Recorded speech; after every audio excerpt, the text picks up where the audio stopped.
بسم اللہ الرحمن الرحیم۔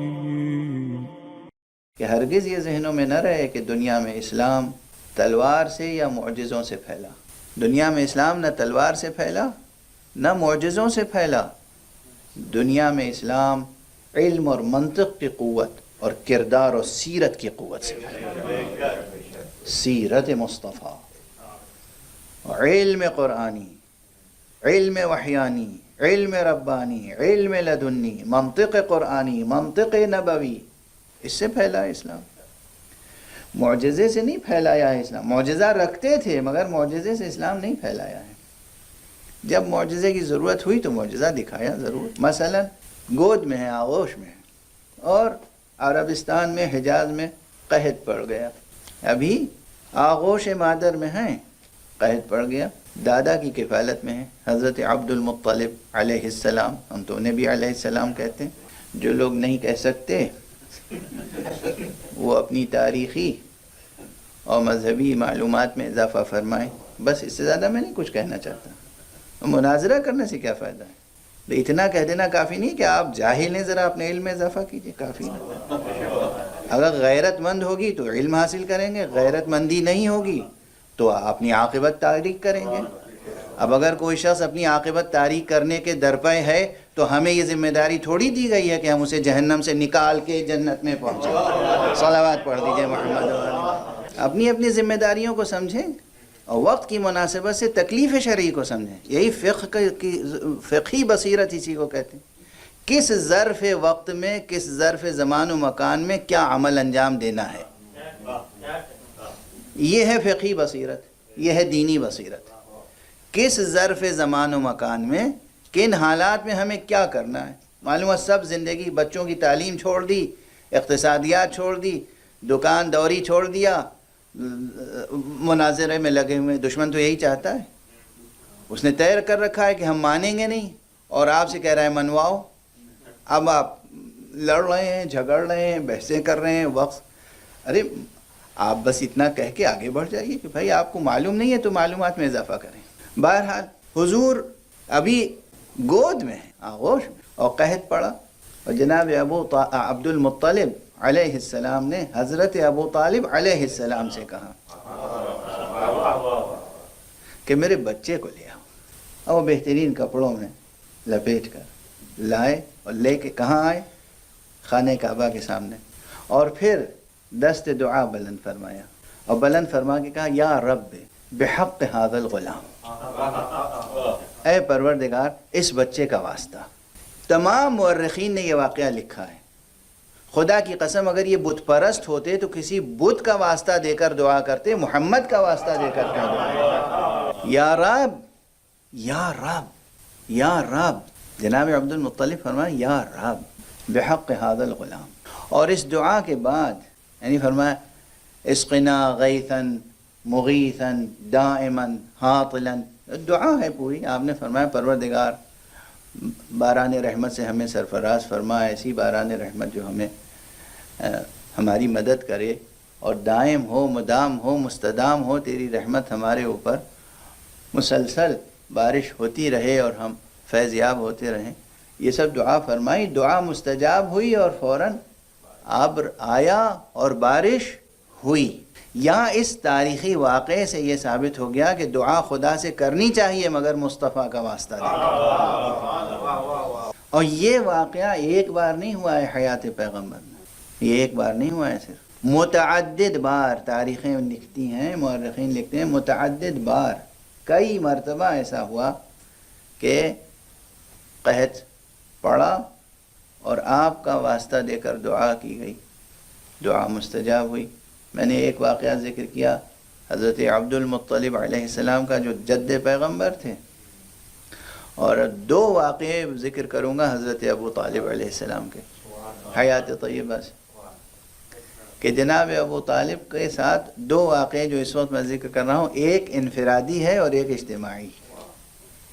ایک واقعہ یہ ہے کہ تنہا خود حضرت ابو طالب کہیں تشریف لے جا رہے تھے، اور ساتھ میں حضرت پیغمبر اکرم صلی اللہ علیہ وسلم بھی ساتھ میں تھے، بچے تھے یعنی نوجوان تھے، ساتھ میں جا رہے تھے، صحرا سے گزر رہے تھے، جناب ابو طالب پر پیاس کا غلبہ ہوا اور انہوں نے کہا میرے بچے پیاس کا غلبہ ہو رہا ہے۔ اب ظاہر ہے، اور خود راوی خود حضرت ابو طالب نے یہ روایت کی ہے، اور ثقہ و جلیل القدر علماء نے اسے نقل کیا ہے، علماء اسلام نے نقل کیا ہے کہ چلتے چلتے ایک مرتبہ پیغمبر رکے اور سب پوچھا چچا جان کیا واقعاً بہت شدت سے پیاس لگی؟ کہاں بیٹے شدت سے پیاس لگی۔ آپ سواری سے اترے، چند قدم آگے بڑھے، اپنے ہاتھوں سے ریت ہٹائی اور کہا امو جان پانی پی لیں۔ جو مالک کوثر ہو وہ جہاں سے چاہے چشمہ کوثر جاری کرے، جو مالک کوثر ہو وہ جہاں سے چاہے چشمہ جاری کر دے۔ دیکھیے تفسیر سورہ کوثر میں یہ نقطہ میں کبھی عرض کر چکا ہوں کہ اعطینا میں یہی نقطہ پوشیدہ ہے، آتینا اور اعطینا میں یہی فرق ہے۔ آتینا وہ چیز ہوتی ہے کہ جو دی جائے لیکن اس پر مکمل تصرف نہ ہو، تملیک نہ ہو۔ اعطینا وہ ہے کہ جو دے دیا وہ دے دیا، وہ تمہارا ہو گیا، تملیک ہے۔ دوسرا واقعہ، حضرت سیراب ہوئے اور آپ نے بہرحال روایت نقل فرمائی۔ دوسرا واقعہ اجتماعی ہے، اسی طرح جناب عبد المطلب علیہ السلام کے دور کی طرح کے پورے مکے میں اور اطراف مکہ میں، یعنی گویا سرزمین حجاز پر اور سرزمین تہامہ پر قحط سالی ہے، اور یہ قحط سالی جو ہے شدید قحط سالی۔ اب جناب عبد المطلب نہیں ہے، اب جناب مرحوم مغفور ریاض بنارسی کی زبان میں ان کے الفاظ مستعار لے کر کہوں کہ مکے کی چھوٹی سی ریاست جمہوری کے رئیس جناب ابو طالب تھے، اور حضرت ابو طالب وہ رئیس تھے کہ دولت و ثروت و فوج و حشم و خدم رکھنے کے ساتھ ریاست کرنا تو بہت آسان ہے، شان فقر کے ساتھ ریاست کرنا یہ یا ابو طالب نے دکھایا ہے دنیا میں یا علی ابن ابی طالب نے دکھایا۔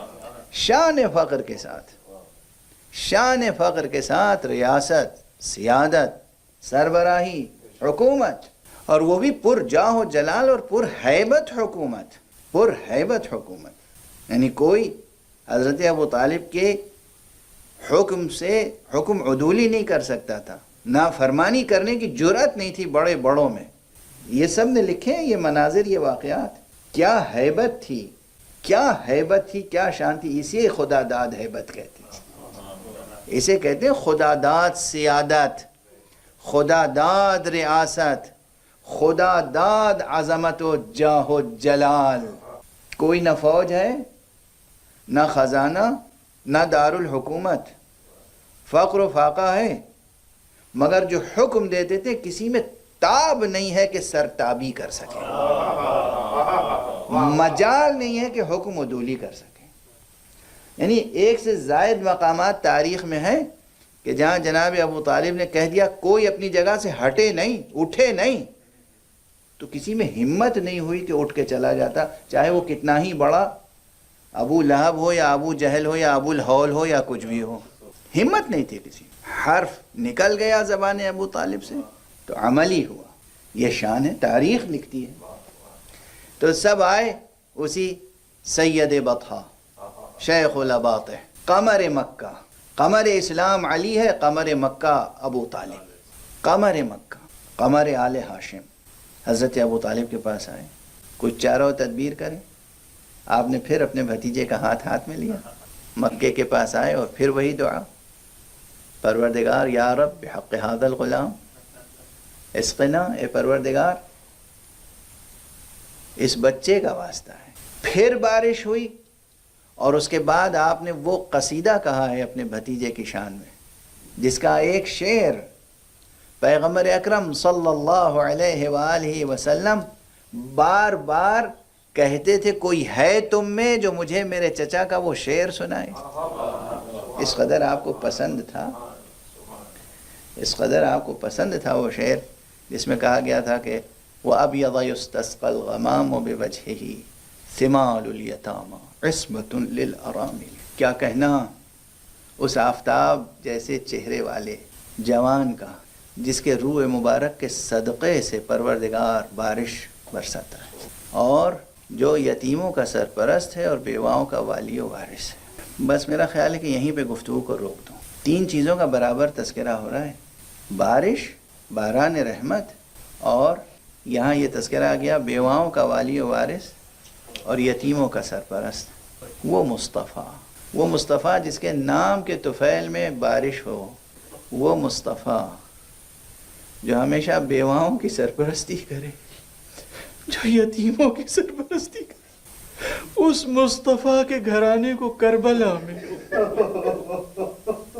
کس طرح پیاسا رکھا گیا، کس طرح بیواؤں کو اسیر کیا گیا، اور کس طرح چھوٹے چھوٹے ننھے ننھے بچوں کو ظلم و ستم کا نشانہ بنایا۔ اجرکم علی اللہ، پروردگار آپ حضرات کو کسی غم میں نہ رلائے سوائے غم اہل بیت کے۔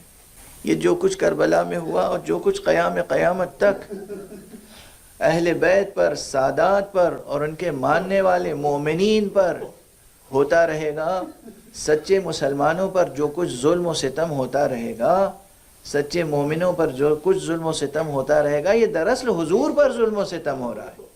اسی لیے حضور کا یہ ارشاد گرامی تاریخ میں محفوظ ہے کہ آپ نے فرمایا ما اوذی نبی قط فی اللہ کما اوذیت، اللہ کی راہ میں کسی نبی کو اتنی اذیت نہیں دی گئی جتنی اذیت مجھے دی گئی ہے، کسی نبی کو اذیت نہیں دی گئی جتنی اذیت مجھے دی گئی ہے۔ آپ اندازہ کر سکتے ہیں اس فقرے کی گہرائی کتنی ہے۔ اس فقرے کی گہرائی سمجھنا ہو تو ان خوابوں پر نظر ڈالیے۔ خود حضور کی زندگی میں مصیبتیں ہیں، مشکلات ہیں، ان کی طرف انشاءاللہ کل کی تقریر میں اشارہ کروں گا، کوشش کروں گا، لیکن آپ اندازہ کریں کہ حضور کی مصیبت اگر سمجھنا ہو کہ کربلا سے کس قدر مربوط ہے، تو آپ جناب ام سلمہ کا خواب یاد کر لیں، جناب ابن عباس کا خواب یاد کر لیں کہ روز عاشور ادھر جناب ام سلمہ نے خواب دیکھا، ادھر جناب ابن عباس نے خواب دیکھا رسول اللہ ہیں، سر پہ عمامہ نہیں ہے، رسول اللہ ہے مگر سر پہ عمامہ نہیں ہے، بالوں پر آپ کی زلفوں پر غبار ہے، خاک آلود ہیں زلفیں، روح مبارک پر غبار ہے، خاک ہے، اور ہاتھ میں ایک ظرف ہے شیشے کا جس میں لہو ہے، خون ہے۔ پوچھا جناب ام سلمہ نے پوچھا یا رسول اللہ میں آپ کو کس کیفیت میں دیکھ رہی ہوں؟ ابن عباس نے پوچھا یا رسول اللہ میں آپ کو کس کیفیت میں دیکھ رہا ہوں؟ آپ نے فرمایا ابن عباس، ام سلمہ میں ابھی کربلا سے آ رہا ہوں، میرا بچہ ذبح کر دیا گیا، بنی ہاشم کے جوان ذبح کر دیے گئے، میں ان کا لہو جمع کر رہا تھا، ان کے لیے لحد تیار کر رہا تھا۔